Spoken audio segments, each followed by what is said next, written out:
ये आवाज आपके कानों में भी कभी न कभी सुनाई दी होगी।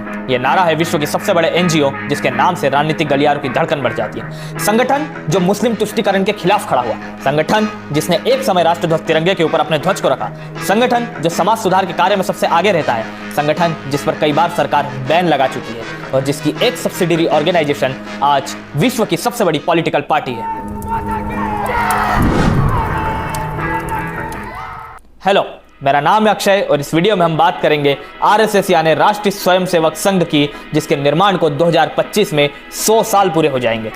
इस वीडियो में आगे बढ़ने से पहले अगर अभी तक आपने इस चैनल को सब्सक्राइब नहीं किया है तो जल्दी से सब्सक्राइब कर लो और बेल आइकन को प्रेस कर लें। साल 1907 ये वो दौर था जब बंगाल में आजादी के स्ट्रगल के लिए क्रांतिकारियों ने अनुशीलन समिति के नाम से एक क्रांतिकारी संगठन खड़ा किया।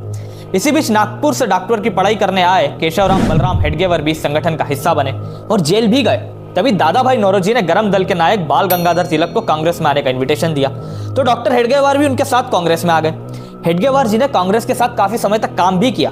फिर 1919 में खिलाफत मूवमेंट शुरू हुआ, क्योंकि 1917 में तुर्की के खलीफा की गद्दी छीन गई थी। गांधी जी की अगुवाई में कांग्रेस ने भी खिलाफत मूवमेंट का समर्थन किया, लेकिन ये बात डॉक्टर हेडगेवार को पसंद नहीं आई, क्योंकि उनका यह मानना था कि यह मुस्लिम तुष्टीकरण की राजनीति है, इसलिए वो कांग्रेस के इस रवैये से नाराज थे। हालांकि नाराजगी के बाद भी डॉक्टर हेडगेवार कांग्रेस के सदस्य बने रहे और सदस्य होने के नाते ही उन्होंने कांग्रेस के 1922 के नागपुर और 1925 के कोलकाता अधिवेशन में भी शिरकत की।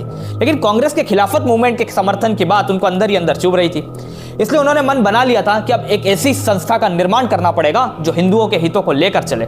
उन्होंने इसकी शुरुआत अपने घर से की, जहां 17 लोगों के साथ गोष्ठी में संघ के गठन की योजना बनाई। इस बैठक में हेडगेवार के साथ विश्वनाथ केलकर, भावजी कावरे, अन्ना साहने, बालाजी हुत्तार, बापूराव भेदी आदि मौजूद थे और कुल सदस्य संख्या 17 थी। संघ को 17 से 1700 बनने में ज्यादा समय नहीं लगा। धीरे धीरे वक्त बदलता गया और एक टाइम ऐसा भी आया जब हजारों संख्या में लोग डॉक्टर हेडगेवार के विचारों से प्रभावित होने लगे और इसी के साथ संघ की स्थापना का रास्ता साफ नजर आ रहा था। लेकिन ये सब कुछ इतना आसान नहीं था, इस राह में कई कांटे थे। संघ का नाम क्या होगा, क्या क्रियाकलाप होंगे, कुछ भी तय नहीं था। सब कुछ समय के साथ धीरे धीरे तय होता गया। उस वक्त हिंदुओं को सिर्फ संगठित करने का विचार था, यहाँ तक कि संघ का नामकरण राष्ट्रीय स्वयंसेवक संघ भी 17 अप्रैल 1926 को हुआ। इस दिन हेडगेवार को संघ प्रमुख भी चुना गया, लेकिन सर संघ चालक वे नवंबर 1929 में बनाए गए। डॉक्टर हेडगेवार ने शुरुआत में खुद शाखा लगाना शुरू किया। शाखा में योग, सूर्य नमस्कार, लाठी ट्रेनिंग के साथ साथ बौद्धिक ज्ञान को भी शामिल किया गया।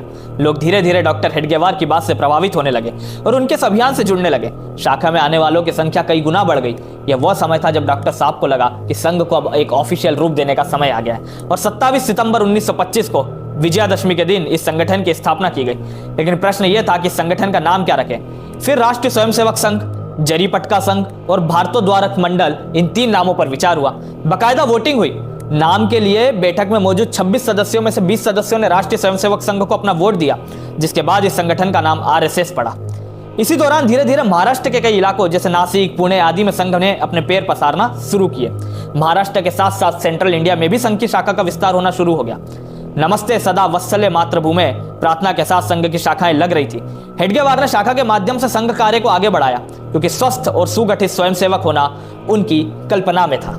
आरएसएस में स्वयंसेवकों की संख्या लगातार बढ़ रही थी और संघ अब महाराष्ट्र के बाहर अपने विस्तार की योजना बना रहा था। इसी बीच डॉक्टर हेडगेवार को 1930 में बनारस हिंदू यूनिवर्सिटी जाने का मौका मिला।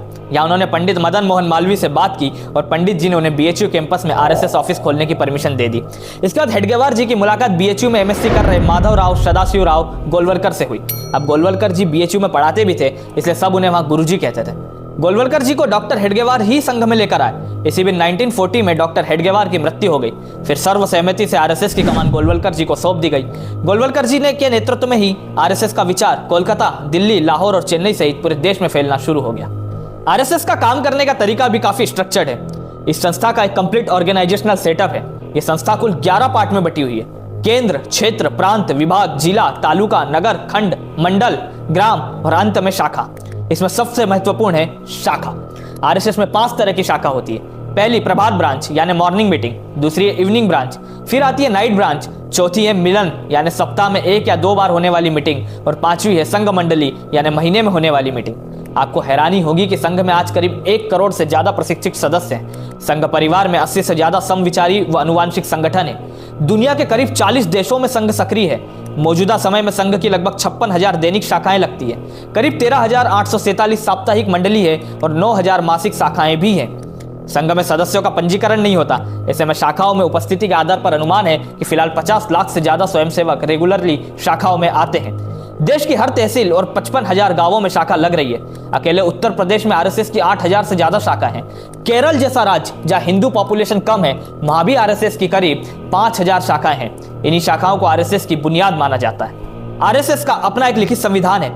आरएसएस का प्रमुख सरसंघ चालक होता है। हर सरसंघ चालक अपने नेक्स्ट सरसंघ चालक को अनाउंस करता है। वर्तमान में आरएसएस के सरसंघ चालक डॉक्टर मोहन भागवत जी है। जो संघ में अपने मन से आता है उसे स्वयंसेवक कहा जाता है। आज वर्ल्ड में आरएसएस की भारतीय जनता पार्टी, बजरंग दल, विश्व हिंदू परिषद, हिंदू जागरण मंच, सरस्वती शिशु मंदिर जैसी करीब 55 सब्सिडरी ऑर्गेनाइजेशंस है। आरएसएस हमेशा समाज सेवा, समाज सुधार के साथ साथ राहत और बचाव के कार्य करता रहा। इसके अलावा देश में कास्टिज्म को खत्म करना और कल्चरल नेशनलिज्म को बढ़ावा देना भी संघ का मकसद है। इसके लिए बड़ों के लिए संघ ऑर्गेनाइजर और पंचजन्य नाम की मैगजीन निकालता है और बच्चों व टीनेजर्स के लिए देवपुत्र नाम की मैगजीन निकालता है, जिन्हें लाखों लोग पढ़ते हैं। आरएसएस के योगदान की बात करें तो भारत में कश्मीर विलय के समय जब नेहरू सरकार असमंजस में थी तो उस वक्त सरदार पटेल द्वारा हेल्प मांगने पर आरएसएस प्रमुख गुरु गोलवलकर ने महाराजा हरि सिंह से बात की थी, जिसके बाद महाराजा हरि सिंह विलय के लिए मान गए थे। 28 जुलाई 1954 को आरएसएस ने दादर को पुर्तगीज से मुक्त कराया। वह 2 अगस्त 1954 की सुबह पुर्तगीज फ्लैग उतारकर भारत का तिरंगा फहराकर पूरा दादर नगर हवेली पुर्तगीज से मुक्त करवाकर भारत सरकार को सौंप दिया। 1962 में जब इंडो चाइना वार हुआ उस वक्त भी संघ ने आगे आकर आर्मी की हेल्प की। आर्मी रूट्स पर नजर रखना, एडमिनिस्ट्रेशन की हेल्प से लेकर आर्मी फैमिलीज की हेल्प करने जैसे काम आरएसएस द्वारा किए गए। उनके इस काम को पूरे देश ने अप्रिशिएट किया और आरएसएस के इसी काम से प्रभावित होकर पीएम नेहरू ने 1963 के रिपब्लिक डे परेड फंक्शन में आरएसएस को इन्वाइट किया और महज 2 दिन के शॉर्ट नोटिस पर आरएसएस ने अपने 3,000 स्वयंसेवकों के साथ राजपथ पर मार्च पास किया।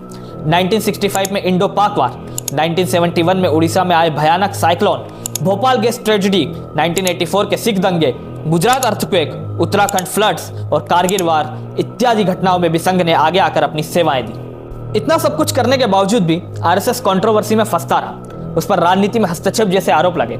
इस लंबे सफर में आरएसएस ने कई उपलब्धियां अर्जित की, जबकि 3 बार उस पर बैन भी लगा। पहली बार जब 1948 में गोडसे द्वारा महात्मा गांधी की हत्या कर दी तो पंडित नेहरू ने आरएसएस को जिम्मेदार ठहराया और उसे बैन कर दिया गया। इस समय संघ के सरसंघ चालक गुरु गोलवलकर को बंदी बनाया गया, लेकिन 18 महीने बाद संघ से प्रतिबंध हटा दिया गया। दूसरी बार 1975 में इंदिरा गांधी ने जब नेशनल इमरजेंसी लगाई थी उस वक्त भी आरएसएस पर 1975 से 1977 तक बैन लगा दिया गया। तीसरी बार 1992 में जब बाबरी मस्जिद को गिरा दिया गया उस वक्त फिर आरएसएस को 6 महीने के लिए बैन कर दिया गया। एक सामाजिक संगठन होने के बावजूद आरएसएस का हमेशा राजनीति से नाता रहा। यह राजनीति का एक ऐसा गोल चक्र बना जिसके आसपास देश की राजनीति का ताना बाना बुना जाना था। 1975 में इमरजेंसी के वक्त आरएसएस का नाम बड़े लेवल पर पॉलिटिक्स में दिखा। इसके अलावा राजीव गांधी को भी एक वक्त आरएसएस के आगे झुकना पड़ा था। बात 1989 की है, जब राम जन्मभूमि को लेकर छिड़े विवादों में राजीव गांधी को अपनी कुर्सी जाते हुए दिख रही थी। उस वक्त राजीव गांधी ने आरएसएस से अयोध्या को लेकर बात करने की कोशिश की थी, लेकिन आरएसएस ने बात करने से साफ इनकार कर दिया था, क्योंकि संघ ये चाहता था कि अयोध्या राजनीति का अखाड़ा न बने। फिर राजीव गांधी सत्ता से बेदखल हो गए और देश में वीपी सिंह की सरकार बनी, जिसको भारतीय जनता पार्टी का समर्थन था। लेकिन वीपी सिंह ने देश में जब आरक्षण लागू किया तो सारे दांव पलट गए। इस वक्त संघ को भी झटका लगा और संघ को अंदाजा हो गया कि अयोध्या विवाद में पॉलिटिक्स की एंट्री होकर रहेगी। इधर रिजर्वेशन की आंख फैली तो राजनीति हलचल के बीच संघ ने विश्व हिंदू परिषद के साथ मिलकर अयोध्या राम जन्मभूमि आंदोलन में साथ देने का फैसला कर लिया। इन सब कारणों व वीर सावरकर की आइडियोलॉजी फॉलो करने की वजह से आरएसएस हमेशा आलोचनाओं से घिरा रहा है। वैसे तो आरएसएस की कोई सेट विचारधारा नहीं है, लेकिन फिर भी मोटे तौर पर आरएसएस 3 मेजर विचारधाराओं पर काम करता है। पहला, अखंड भारत, क्योंकि आरएसएस मानता है कि बांग्लादेश, पाकिस्तान, श्रीलंका, म्यांमार, अफगानिस्तान और ईरान तक भारत फैला हुआ है। यह सब अखंड भारत का हिस्सा है। दूसरा है अंत्योदय, जिसमें इंसानियत व समाज के अंतिम छोर के व्यक्ति के विकास की बात कही गई है। यह फिलोसॉफी पंडित दीनदयाल उपाध्याय जी ने दी थी। तीसरी है हिंदुत्व, यानी आरएसएस का मानना है कि भारत में निवास करने वाले सभी लोग कहीं न कहीं हिंदू धर्म के ही फॉलोअर्स हैं। आरएसएस ने आजादी के वक्त तिरंगे का विरोध भी किया था। आरएसएस ने अपने द ऑर्गेनाइजर में लिखा था कि भगवा ध्वज को राष्ट्रीय ध्वज माना जाए। 22 जुलाई 1947 को जब तिरंगे को राष्ट्रीय ध्वज माना गया तो आरएसएस ने इसका जमकर विरोध किया। इसी वजह से उसके ऑफिस पर तिरंगा नहीं फहराया जाता। आरएसएस सबसे ऊपर भगवा ध्वज को मानता है। आरएसएस राजनीति में काफी एक्टिव है। बीजेपी के कई सारे बड़े नेता आरएसएस की नर्सरी से ही निकले। इनमें भारत के पूर्व प्रधानमंत्री स्वर्गीय अटल बिहारी वाजपेयी से लेकर वर्तमान प्रधानमंत्री श्री नरेंद्र मोदी तक शामिल है। इसी कारण इनकी कार्यशैली में संघ की आइडियोलॉजी स्पष्ट रूप से दिखती है। आरएसएस साफ तौर पर हिंदू समाज को उसके धर्म और संस्कृति के आधार पर शक्तिशाली बनाने की बात करता है। संघ से निकले स्वयंसेवकों ने ही बीजेपी को स्थापित किया।